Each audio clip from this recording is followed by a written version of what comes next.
আসসালামু আলাইকুম ওয়া রাহমাতুল্লাহ। আজকে জ্যামিতির কয়েকটি গুরুত্বপূর্ণ অ্যাপসকে নিয়ে আলোচনা করব। তো রেখার প্রান্তবিন্দু কয়টি? রেখার প্রান্তবিন্দু নেই। দুটি বিন্দু দিয়ে কয়টি সরলরেখা আঁকা যাবে? একটি। দুটি সরলরেখা পরস্পর ছেদ করলে কয়টি কোণ তৈরি হয়? 4টি কোণ তৈরি হবে। দুটি সরলরেখা একটি অপরটির উপর উল্লম্ব অবস্থায় থাকবে যদি তাদের স্লোপ মানের গুণফল হয় -1। যার দৈর্ঘ্য আছে কিন্তু প্রস্থ ও বেধ নেই তাকে কি বলে? তাকে রেখা বলে।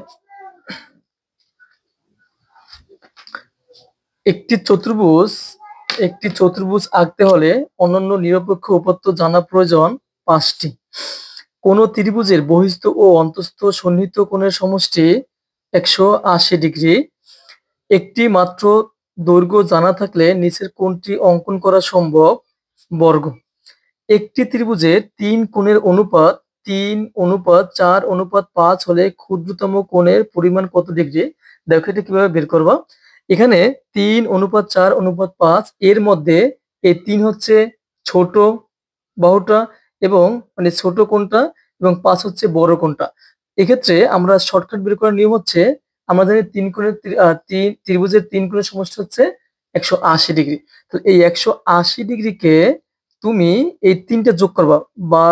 5 আছে 9, 9 3 12। এটাকে যদি আমরা ভাগ করি, ভাগ করলে হয় 15 ডিগ্রি।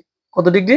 15 ডিগ্রি। এখন এখানে বলা হয়েছে কি ক্ষুদ্রতম কোণের পরিমাণ কত ডিগ্রি? তাহলে ক্ষুদ্রতম হচ্ছে 3। তাহলে এখানে 3 গুণ দিবা। 3 15 45 ডিগ্রি।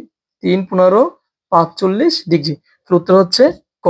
যদি বলতো যে বৃহত্তম কোণের পরিমাণ কত ডিগ্রি? তাহলে তুমি এখানে এই 15 দিয়ে এই 5 এর গুণ করতে 5 15 75 ডিগ্রি হইতো।